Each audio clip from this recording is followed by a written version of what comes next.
Hey everyone, and welcome back to episode 4 on the Minecraft script. So that was a nice little time lapse of this build here to get us going.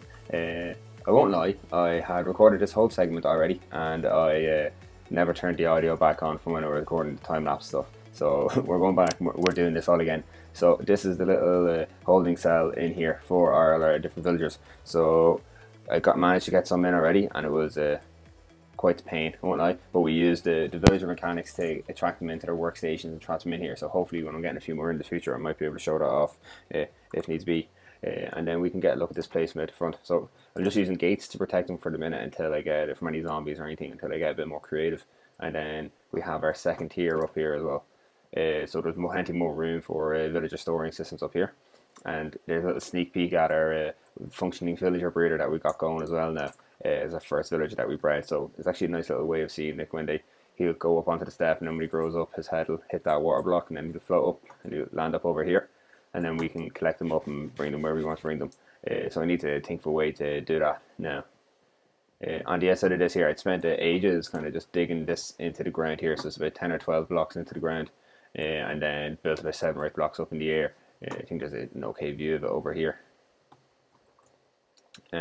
So I'm happy enough with design. Like, it's simple enough. Like, we're very resource poor at the minute.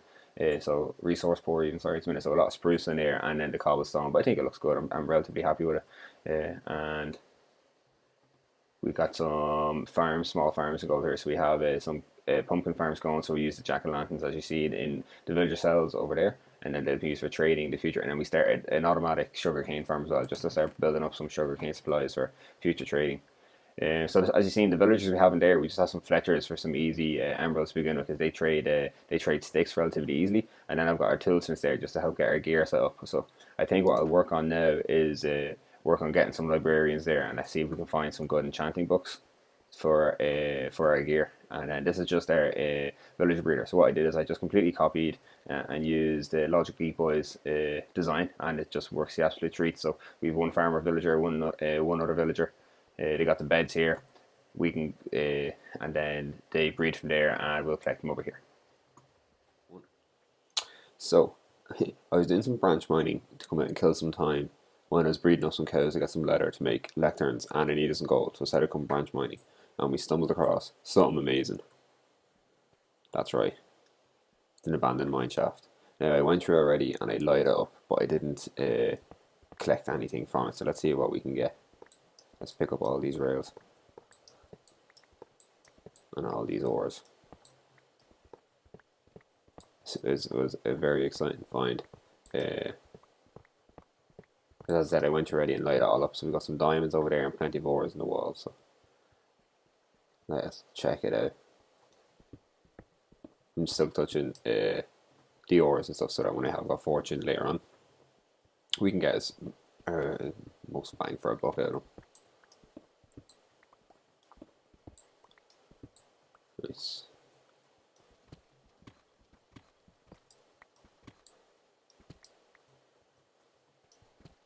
And deep slate coal. Deep slate coal is interesting. The black on black.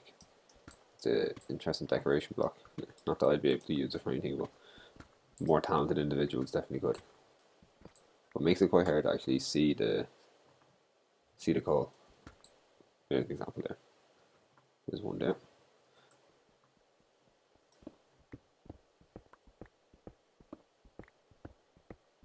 I didn't destroy the cave spider spawner, although I'm tempted to, but I might keep it there and try and make a farm of it at some stage.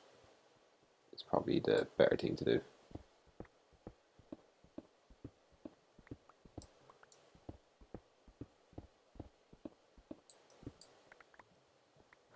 Nice. And there's some redstone there I missed as well, isn't it? No, here it is. And then these diamonds. Nice 8 vein.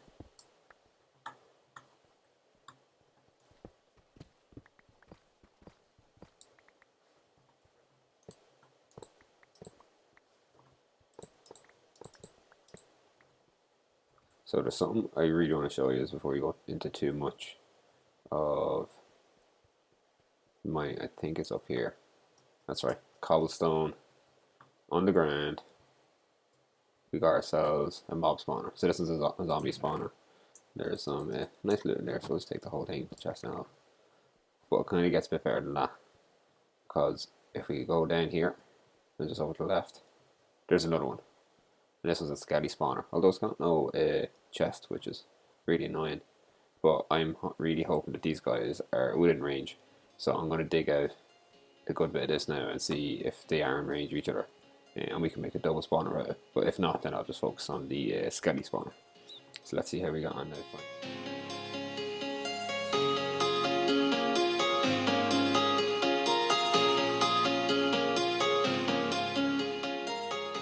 So great news. We can see that one's activated, and we look down and we can see that one's activated. So we step back, it comes off. So this is the edge of this one here. So in time we can come back, we can find the edge of that one there, and we can get a double spawner going, which is amazing news. So I think what I'll do now is I'll just go through the rest of this mine shaft and collect all the goodies, and then I'll show you everything that we collect at the end. Okay, so I'm just back from exploring what I'd say is like about 75% of the cave. I just ran out of torches and I had a death and a close encounter, so I was like, I'm just going to call it a day here, but that's it. I'm pretty happy with the haul I got from there, like, so plenty of coal and redstone that we can fortune up now. We'll go a few diamond blocks, go a bit of iron, go a bit of gold and copper, and rails. We found some of the glow berries, so I'm looking forward to finding use for them in the future. Some more dripstone, some deep slate for our troubles, some mossy cobble, melon seeds, beetroot seeds, name tags, glow ink. I think I'm very happy with how this has went. So let's get this back on the surface nice and safe, and let's see if we can get a lectern going and get a villager now with some good enchantments. So I'm just going to show you how I have been selecting my villagers. So I've been just collecting them with a little minecart collection system from down here. It picks them up on a minecart from this corner, and then I plonk a workstation down in front of them and wait for them to drop the profession. So with librarians, what you can actually do is you can rejuggle or reshuffle this profession each time to see what their trades will be offered. So we've seen that time we got offered a Riptide enchanting book, which you're not interested in at the minute, and then we had no enchanting book. So we're going to keep rolling this now until we get a desired enchantment for that will be good for us going forward in early game.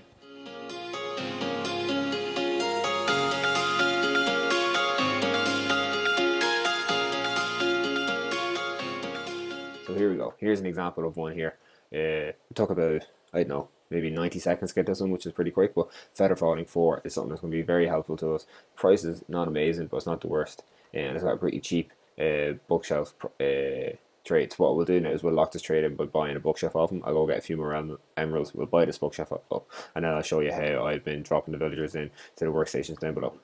Okay, so I traded some paper with one of the librarians below, and we'll buy a bookshelf, and now this villager is locked into this trade, so he will no longer lose this now when I get rid of his workstation here in front of him. So then what I do now to get them down below is, it's nothing fancy. I just break them out of the minecart, trying to encourage them onto the floor, although they are fairly stubborn with that sometimes. It's a little dance for us. But I plonk down a boat, and then basically what I do is I just work them into the boat, like there, and then we have a little trapdoor system here where I just plonk these open, and we drop down, nice and safe, no fall damage.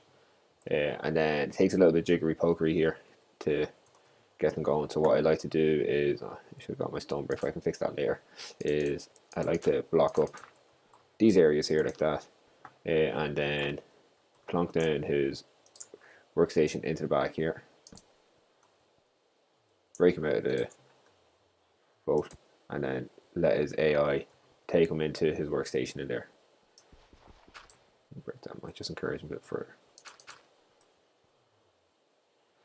So sometimes he can be a bit stubborn depending on the time of the day if they want to work or not, or go to it, but eventually he will track into that hole there, so it just takes a little bit of patience. I got a bit bored waiting for that fella to go in, so we ended up maybe nudge him in, which is incredibly convenient because none of the other ones work like that. Yeah. But yeah, so he's in place there, and then what I'll do is I'll throw a stone brick behind it, carpet on top, and then I'll remove his lectern and move it to the front there. and I'll put a trapdoor on top, and then that's him locked in place there now. So we're getting all these librarians and the other villagers ready for trading. It's got me pretty keen to get going with a good source of emeralds and some experience for enchanting stuff later on. So I've decided to set up a little iron farm up here. So this is just a logical Geek Boy design. Which I'll include a link for in the description. So what we're going to do now is going to see if we can trap a zombie in here. So there's a little column of water flowing that way, which is going to bob up and down, and a little trapdoor here, which is going to stop him. We're going against. So my goal is to find one that can wear this helmet, and we're getting trapped in there. So with a knife falling out, it should start spawning. So let's see if we can get our hands on one.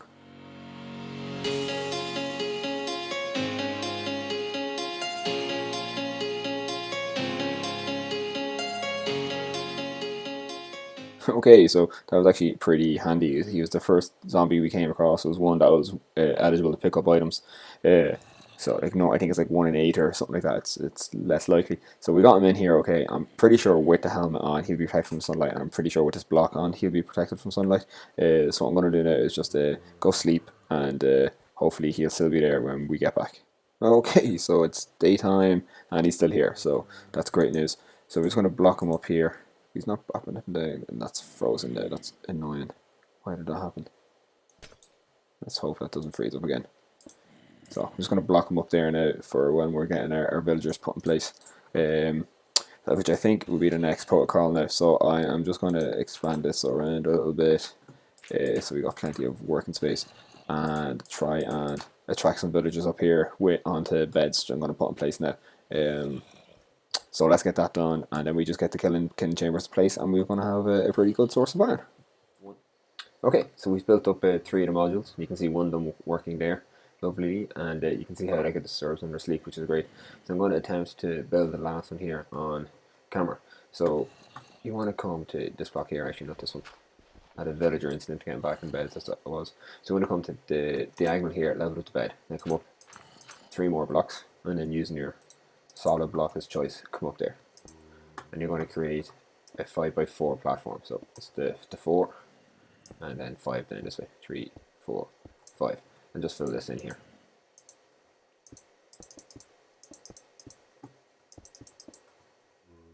That's it. And then we want to get our glass blocks, and we want to make it a line that will flow into be. I'm trying to figure what direction I want to get down into. I'm going to go down this side, let's see. It's not meant to be, it's meant to be this side. So then you want to go 4 pieces on the long side, 3 pieces on the short side. And then from there you want to place a chest. So there's our chest there. And we're just going to feed some hoppers into it. And then we're just going to build up a 2-high glass wall from here. So let's get this going.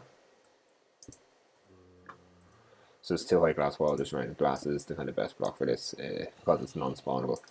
So that's one less thing to worry about, and the transparency of it at least lets you see into the farm as it's working.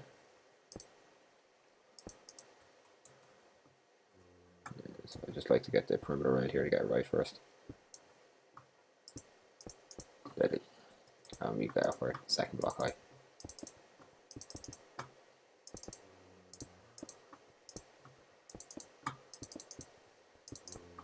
Nice. Then we're going to get some signs. Oh, I actually want to. Oh, did I do that wrong on this side? No, I got away with it there. It's okay. I was meant to do it like this and the other ones, but I didn't do it like that. Which hopefully, actually, I'll fix them afterwards. It probably would affect the drops. We were meant to go up. No, in this one.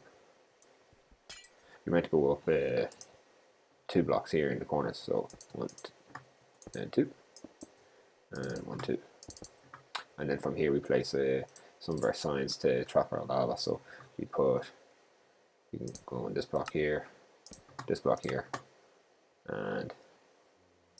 here, and we place our lava in there. And then lastly, you just want to place your water block, water source block for flowing into there. So it's in this corner here. Now, because I'm in the snowy tundra, the ice will, water will freeze over. So what I was doing for this is just pillaring up a few blocks as high as I can go to jump to place a bottom slab on top of it, and then break this. And that's all there is to it.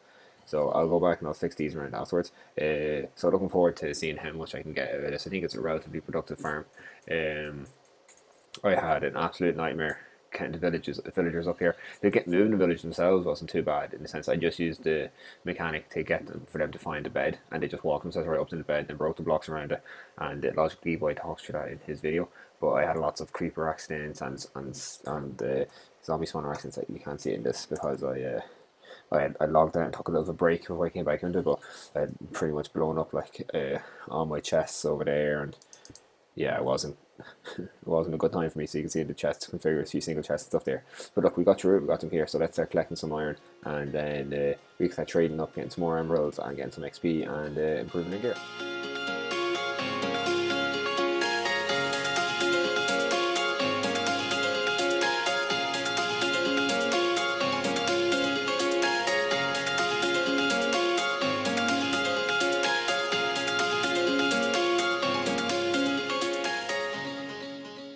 So that was about 1 hour of a time lapse of the farm going, and as you can see, it's still going, and we're going pretty consistently. And we got this much iron out of, so that's like what, 1, 2, 3, 4, 5, 6, 7, nearly 7.5 stacks of iron. So that's like a pretty much. Oh, hello. Let's see if we can get to sleep. That's pretty much like an iron going spawn every 40 seconds. 40 seconds giving us four ingots. So we'll break that. So it's not bad. It'll do us. It'll get us up and running now, and give us some iron that we can get trading with, get some emeralds, get some experience, and help us improve our gear. So we might get some membranes where we're at here, really. Yeah. Missed opportunity. Okay, so that was a pretty busy episode. We got our villager breeding hall built up, which I'm pretty happy with. We got some guys in place here, so we've got some Fletchers, some toolsmiths, and these armorers and weaponsmiths in place, so we can get some gear, some diamond gear for cheap. So we've got a few diamond swords and shovels and axes that we can disenchant and or keep some of them. I think it's kind of here has efficiency 2 and that, and efficiency 2 and all this gear, so it's not the worst. So we can get all these to disenchant and then enchant them with some of the books that we've got from over here. So Better Falling 4, Mending, Respiration, Infinity, Protection 4, Sweeping Edge, Power 5, and Efficiency 4. So that can obviously be increased to Efficiency 5, which would be nice. But and this guy here, I got Feather Falling 3, but that's obviously been upgraded now to Feather Falling 4. So we can do this trade, see what else he offers us, and then if nothing, we can get rid of him. He's taking up a sell. What else we do in this episode? So we got the iron farm going, which I think is going to be a great source now for emeralds and experience trading with these guys over here. Plus having a renewable source of iron will help us with some of our builds going forward. And we found that cave dungeon as well, or that abandoned mine shaft with the 2 dungeons in it. So I look forward to making a double spot on our farm out and get another source of renewable XP and making some great strides. Frustrating episode as well. We had a couple of creeper attacks for sure. That's part of the game. A little time to cool off, and we got back out and got finished. So thanks for watching, and I think I'm really happy with how things are going so far. If you like it, please do like, subscribe, and I'll see you next time. Bye.